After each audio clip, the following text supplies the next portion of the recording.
আসসালামু আলাইকুম, আমি দীপ্তি। আজ থেকে শুরু করছি একটি নতুন সিরিজ, অপ্রকাশিত কিছু গল্প। এটি শুধু একটি সিরিজ নয়, এটি হাজারো মেয়ের না বলা অনুভূতির গল্প। সেই মেয়েদের গল্প যারা প্রতিদিন হাসি মুখে সবার দায়িত্ব পালন করেন, সবার পাশে থাকেন, সবার প্রয়োজন বোঝেন, কিন্তু নিজের কথা বলতে, নিজের ক্লান্তি বুঝতে কিংবা নিজের যত্ন নিতে ভুলে যায়। হয়তোবা এই গল্পে আপনি নিজেকেই খুঁজে পাবেন। হয়তো আপনার মা, আপনার বোন, আপনার স্ত্রী কিংবা আপনার মেয়ের গল্প লুকিয়ে আছে এখানে। আজকের পর্বের প্রশ্ন, যে মেয়েটি সবার প্রয়োজন বোঝেন, তিনি কি নিজের প্রয়োজনও বোঝেন? আমরা মেয়েরা যেন এমনই, সবার জন্য সময় থাকে, সবার জন্য প্রয়োজন মনে থাকে, সবার যত্ন নেওয়ার শক্তি থাকে, কিন্তু দিন শেষে নিজের জন্য কয়েক মিনিট সময় বের করাটাই যেন সবচেয়ে বেশি কঠিন হয়ে যায়। পরিবারের সবাইকে ভালো রাখার চেষ্টায় নিজের ক্লান্তি, নিজের ইচ্ছা, নিজের ভালো থাকাটা ধীরে ধীরে কোথায় যেন হারিয়ে যায়। একদিন আয়নার সামনে দাঁড়িয়ে মনে হয়, শেষ কবে নিজের জন্য একটু সময় নিয়েছিলাম। আজ থেকে এই সিরিজে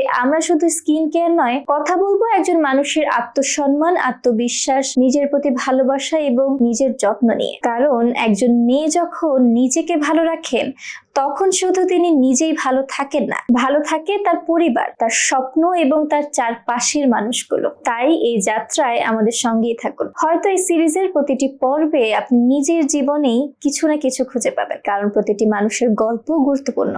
আর নিজের গল্পের সবচেয়ে সুন্দর অধ্যায় শুরু হয় নিজের যত্ন নেওয়া থেকেই।